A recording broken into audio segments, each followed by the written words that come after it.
Hello बच्चों, let's see this question. The number of non polar molecules from the following is. हमारे पास एक number of molecules दिए हुए हैं। अब हमसे ये पूछा जा रहा है कि इनमें से कौन सा नॉन पोलर है वो बता दो। तो चलिए इस क्वेश्चन को सॉल्व करते हैं बच्चों। और सबसे पहले तो हम ये देखते हैं कि इस क्वेश्चन को सॉल्व करने के लिए हमारे पास कौन से की कॉन्सेप्ट की जानकारी होनी चाहिए। तो देखिए, ये जो सवाल है बच्चों, ये बेसिकली अपने पास पोलैरिटी ऑफ मॉलिक्यूल का सवाल है। तो हमें बेसिकली इस सारे क्वेश्चंस मतलब इस सारे मॉलिक्यूल्स में वो बॉन्ड देखने हैं और देखना है कि वो बॉन्ड पोलर है या नहीं है, उसमें कोई डाइपोल मूवमेंट है या नहीं है। ठीक है, एक एक करके देखते हैं। अगर नहीं होगा तो वो नॉन पोलर होगा, और वही हमें बताना भी है। तो सबसे पहले है हमारे पास HF। तो देखिए बच्चों, HF में फ्लोरीन बहुत ही इलेक्ट्रोनेगेटिव है और हाइड्रोजन से वो इलेक्ट्रॉन अपनी तरफ पुल करता रहता है, तो इस वजह से इसके अंदर तो डाइपोल मूवमेंट है और ये एक पोलर मॉलिक्यूल है। तो नॉन पोलर तो नहीं हो सकता ये। सिमिलरली अगर आप वाटर की बात करें तो वाटर में भी बच्चों ये जो आपके पास दिख रहा है इस तरीके से दो लोन पेयर होते हैं ऑक्सीजन के ऊपर, ऑल्दो यहाँ पे ये बॉन्ड इस तरीके से इस तरफ इलेक्ट्रॉन को पुल कर रही है, इधर भी है इस तरह से इलेक्ट्रॉन का मूवमेंट पुल कर रहा है ऑक्सीजन अपनी तरफ। तो ऑक्सीजन के ऊपर डेल्टा नेगेटिव चार्ज है, तो ओवरऑल डाइपोल मोमेंट इसमें भी ऊपर की तरफ देखने को हमें मिलता है, और लोन पेयर्स भी उसके तरफ है तो उसका भी डाइपोल मोमेंट आपको देखने को मिलेगा। ठीक है, ये हो गया हमारे पास। उसके बाद अब आपके पास आता है SO2। SO2 का स्ट्रक्चर कैसा होता है बच्चों? SO2 का स्ट्रक्चर होता है ऐसा, ये यहाँ पे बेंड शेप्ड होता है, यहाँ पे इस तरह से लोन पेयर होता है।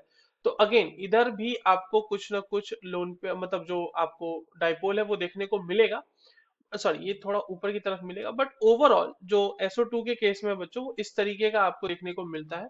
नीचे की तरफ आपको डाइपोल मोमेंट कहीं ना कहीं देखने को मिलेगा, तो ये भी पोलर तो है, नॉन पोलर नहीं है, तो ये भी नहीं हो सकता हमारा आंसर। अब बात आती है H2 की। तो देखिए H2 में क्या है ना, दोनों हाइड्रोजन एटम ही है। ठीक है, ये होमो एटमिक मॉलिक्यूल है, इसमें किसी तरह की कोई पोलैरिटी नहीं होती है, तो ये एक हमारा नॉन पोलर मॉलिक्यूल है। बढ़िया बात है। CO2 में देखो, CO2 आपका एक नॉन पोलर मॉलिक्यूल है, और ऐसा मैं क्यों कह रहा हूँ, क्योंकि इसमें दोनों बॉन्ड्स के डाइपोल मोमेंट जो होते हैं ना वो एक दूसरे को कैंसिल आउट कर देते हैं। ऑल्दो दोनों के दोनों बॉन्ड्स जो है वो पोलर है, बट ओवरऑल इस पूरे मॉलिक्यूल की कोई पोलैरिटी नहीं होती, तो ये भी आपका एक नॉन पोलर मॉलिक्यूल है। Now coming CH4 methane. देखो मीथेन में कार्बन के ऊपर 4 हाइड्रोजन लगे हुए हैं, और कार्बन हाइड्रोजन के बॉन्ड के बीच में कोई खास पोलैरिटी होती नहीं है, दोनों का जो इलेक्ट्रोनेगेटिविटी होता है वो ऑलमोस्ट बराबर ही होता है। तो इसमें क्योंकि किसी तरह का कोई और दूसरा एटम देखने को नहीं मिल रहा, तो ये भी हमारा एक नॉन पोलर मॉलिक्यूल होगा। Now coming to NH3। इसमें तो भैया पोलैरिटी देखने को मिलती है, बढ़िया पोलैरिटी देखने को मिलती है। क्यों?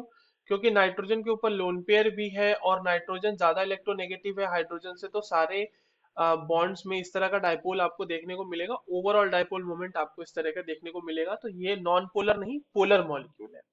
HF की तरह ही HCl की अगर हम बात करें तो Cl के ऊपर डेल्टा नेगेटिव और इसके ऊपर डेल्टा पॉजिटिव चार्ज, तो अगेन ये पोलर मॉलिक्यूल है, ये भी हमारा आंसर नहीं हो सकता।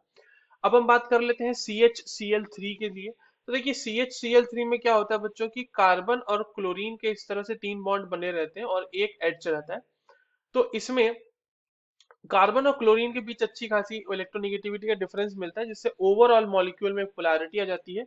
और कार्बन हाइड्रोजन बॉन्ड में मैंने आपको ऐसे भी बताया कि उसमें डाइपोल मोमेंट देखने को नहीं मिलता। तो ये आपको फिर से एक पोलर मॉलिक्यूल हो गया CHCl3 भी। BF3 की अगर हम बात करें बच्चों, तो देखिए ये एक प्लेनर स्ट्रक्चर है जहां पे सारे बॉन्ड्स इस तरह 120 डिग्री पे ओरिएंटेड रहते हैं। ऑल्दो इसमें पोलैरिटी हर बॉन्ड में है, बट अगेन सब एक दूसरे को कैंसल आउट कर देते हैं, और इसीलिए हमको नेट डाइपोल मोमेंट इसमें कुछ देखने को नहीं मिलता, वो जीरो मिलता है। तो ये भी एक आपका नॉन पोलर मॉलिक्यूल हो गया। तो कुल मिला के कितने नॉन पोलर मॉलिक्यूल हमें दिख रहे हैं? 1, 2, 3 और 4। So the correct answer for this question will be 4. I hope you understood this well. All the very best.